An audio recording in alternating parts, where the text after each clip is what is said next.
Well, hello, ladies and gentlemen. Thank you for tuning in. Angela Dryden here, certified life coach. And I am glad that you're here. I'm excited to get to share with you another leading lady behavior that we want to start to develop and exchange it for the codependent behavior that is no longer serving us. So if you feel that you struggle with codependency, if you struggle with letting go of things in your life, this is a great channel for you to subscribe to, because that is what I do as a life coach.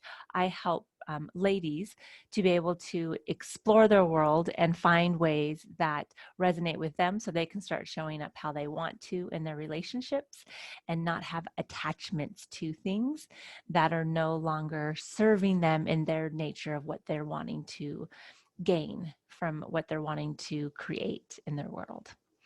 All right, so let's get straight to it. The behavior that I want to talk about today, the codependent behavior, is the behavior of tender emotions.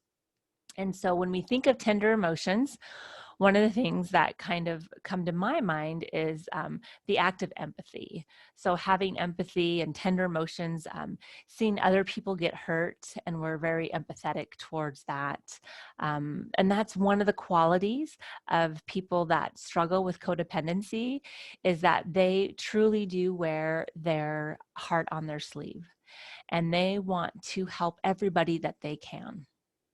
And so for this activity, for this information that I'm sharing about this, I really want to see you open up to the possibilities of what it could be like if I exchanged having that tender emotions and I exchange it for courage from within, from myself, and what that looks like and how you might show up in the world differently if that is the case. So just open up to the possibilities as I start to share about empathy and exchanging that for courage. All right, so tender emotions is a big one, like I said, with codependency. And I use the word empathy because empathy is a beautiful behavior to have. It's just a great way. I mean, it's really important in your heart that you have that for other people. But I want to offer you something, that empathy is also needed for yourself, for you. So I always find it fascinating that as a codependent, we're so wanting to help other people in our lives, but we are forgetting about the importance of being empathetic and opening up to our own hearts, and what that could mean in our lives and in the lives of those around us, and how that can affect them in a positive way. And so I want to explore that with you. So here we talked about empathy, and these are some things that I talked about that are qualities of empathy. So connection, right? You're really usually pretty good at connecting with people. You can identify kind of what's going on, or if they are expressing themselves in a way and you feel like something might be happening in their life. They might be going through a hard time, or they're sad about something. So you catch on to those things really well because you have empathy towards others.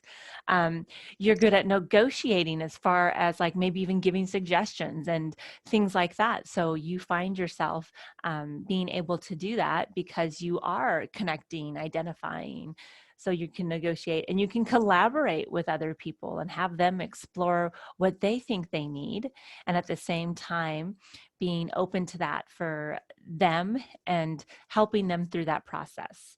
So these are beautiful things when it comes to empathy, when it comes to having empathy and being able to have that characteristics.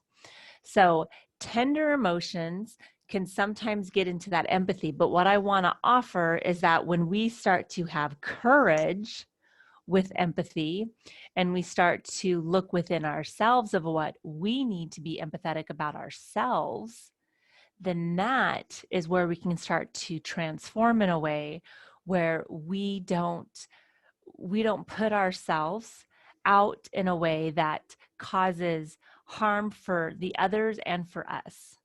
We find a space that works, that we allow people to be them, and that we allow ourselves to be us. And we find that balance of where it is that we can assist and help, and where it is that we don't need to assist and help.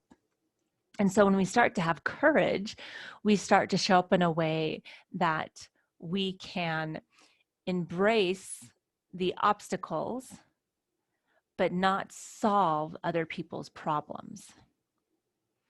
And when we start having empathy in that way, and then we start having grace for ourselves, because when we stop trying to solve other people's problems and we allow them to unravel the way that they need to go through that process, when we start to do that, sometimes what will happen, right, is that they'll do those things and then we'll start to feel bad because we didn't do as much as we think we should have done. And so that's, again, where I want to offer about having empathy towards yourself and having that courage that you will be empathetic towards yourself, that you will see where your parts were at and find out if there's something that needs to change, or if you did what you felt you needed to do, if that was good, if that felt to you felt very clear, it felt very clean, it wasn't trying to persuade, it was just being yourself and being present for them. When you can get to that place, instead of always trying to like the pendulum, again, I've described that several times in different videos, but swinging from one side to the other is when we go from very rigid to very open. And when we do that, that is creating that tender emotion even more tender in us. And so we start to blur what is our responsibility and what is others, and we start just trying to take care of everybody, and then our emotions kind of get crushed in the whole middle of it because we're putting ourselves out there in ways that might not be the best solution for ourselves and for them. And the only person that's going to know what's best is going to be you.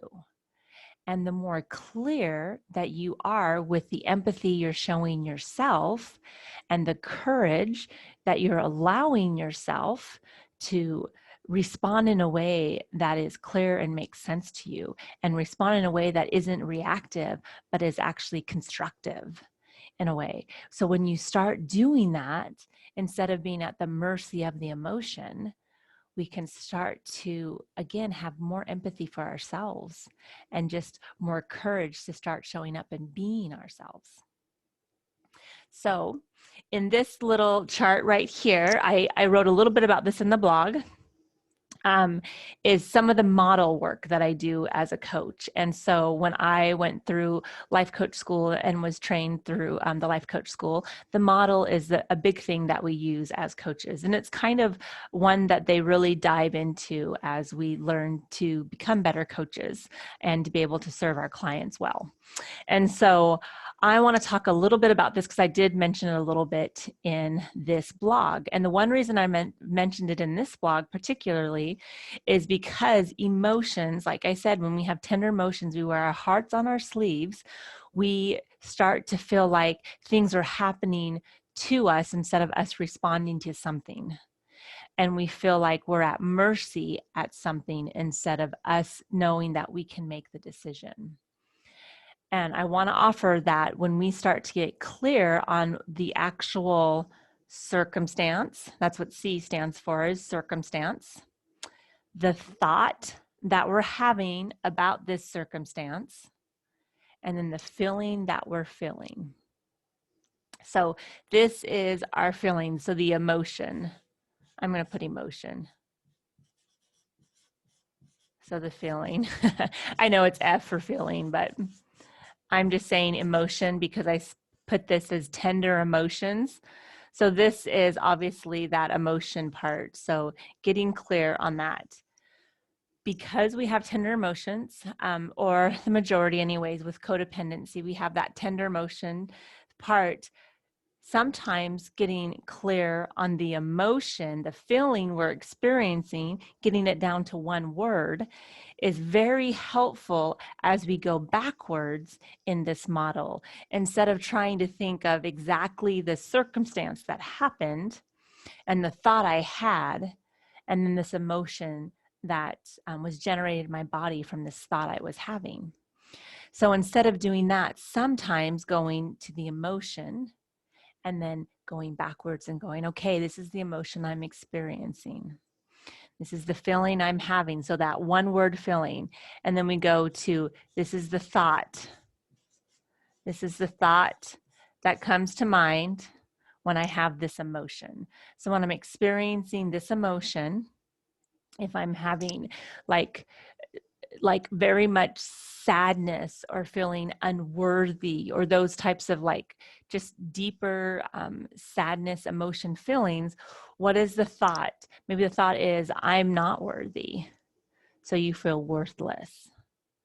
So this thought you're having, and the circumstance might be that this person said these words to me, or they didn't say these words to me, which is the circumstance. So this is going to be whether it's a place, it's like the nouns, place, thing, words that a person said, that someone said. So an individual. So that's kind of like your circumstance. So whatever happened, what took place, you take all the emotion and the thoughts of what you think happened, because, right, that's in your thought line, and you look at the circumstance and say, okay, this is what was taking place. This person said things, and sometimes it's this person said nothing. And understanding that now this is a thought I'm having, even though the person didn't say anything. This is what is coming up in my mind. And now this is the emotion that I am feeling in my body. And when we can get clear on this in a space that we have empathy towards ourselves, and we're taking on courage, which means as we practice to become better at being empathetic for ourselves. Okay, I'm talking about being, right, because we're really good at having empathy towards everybody else. What usually happens is we're not very good at having empathy towards ourselves. So when we take on courage and we have that empathy towards ourselves, we are going to listen to what is going on in our heads. This is our thoughts. So the circumstance is neutral. That's a big one. It's neutral.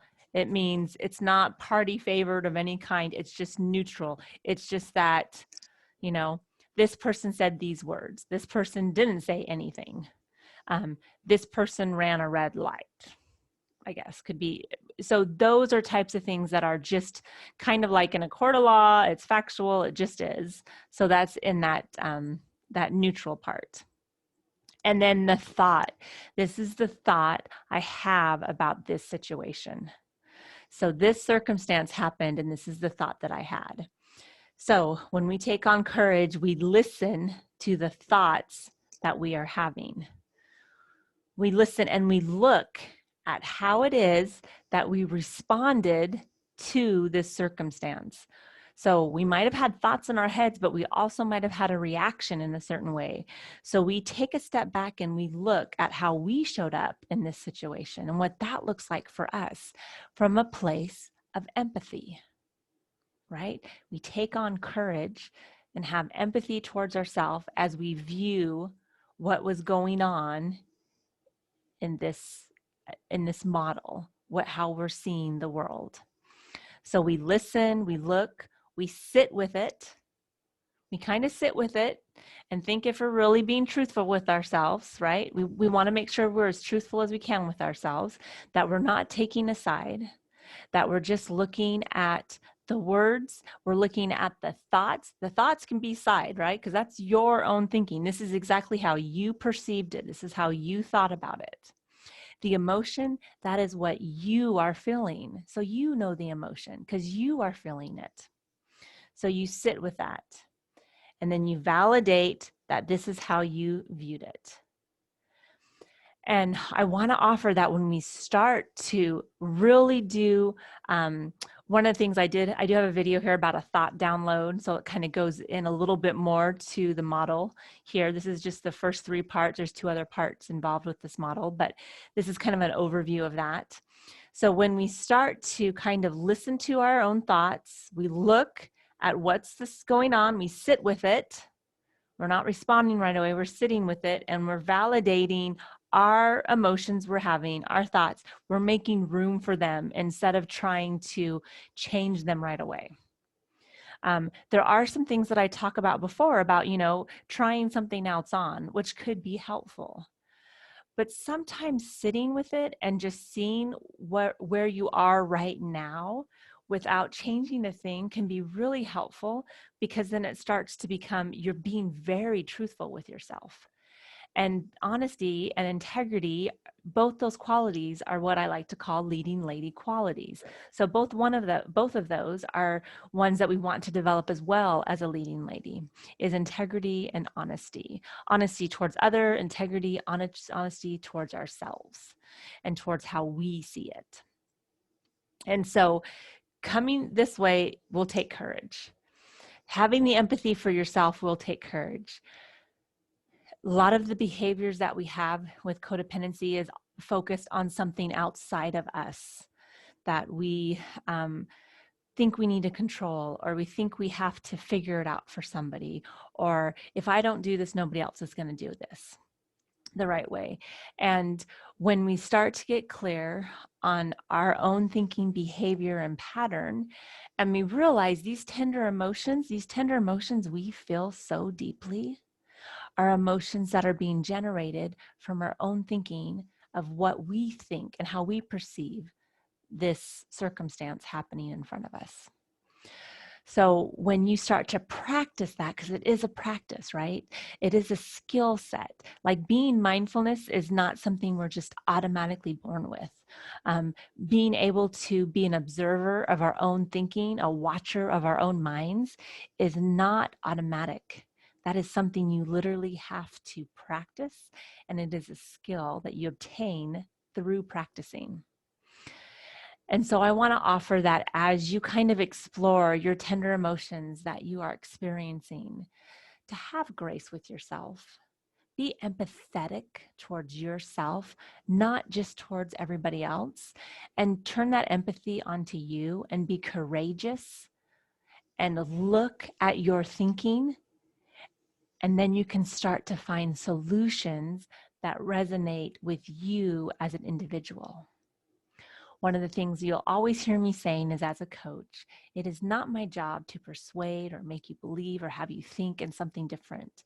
My job is to help you see your own thinking so that you can then in turn make up and create your solutions for your life, because you're the one that has the answers.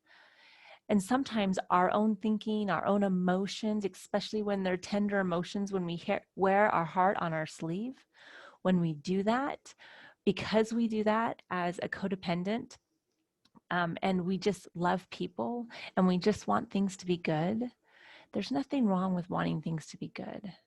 There's nothing is wrong with you if you're a codependent. I still am a codependent. You know, as a coach, I still struggle with those. It's not that snap and I'm automatically, it is a process and it is a daily practice. And when I tell you that, I'm telling you that from experience, that it is not something that happens overnight. It is something that is just one little step, one thing at a time, one day at a time. Keep it simple. All those little slogans that I've heard my whole life through Al-Anon, those types of things to help me as I come to grips with my own codependency and start creating leading lady behaviors that serve more of a higher purpose for my life and help me have more peace and help me show up in a way that resonates who I truly feel like I am, instead of being somebody or appeasing to people because I think that's what I need to do. So I want to offer this information to you. I hope you utilize this, that you find this helpful. If you want to know more about the model, if you look into on the video here if you subscribe to my channel, on my channel, you'll see different things on self-coaching. If you go underneath that category, you'll see, and I actually talk more deeply into this. So there's 5 video series about viewing your own thinking. And so if you want to dive into that, please make sure to do that as well. And then, like I mentioned before, there was a thought download. I did a video on that, so you can check that out too as well. All right, ladies and gentlemen, I hope you found this helpful and you find value here, and just those little bit of information that might have helped you in just starting to make a little shift towards what it is that you want to become and how it is that you do see yourself so that you can show up in the way in this world that needs you. The world needs wonderful people. The world needs these codependent hearts that are stuck in codependency, but can become a leading lady and become something that people can gravitate towards as they find peace within themselves. All right, take care of you. Thank you for tuning in, and we'll talk to you later. Bye.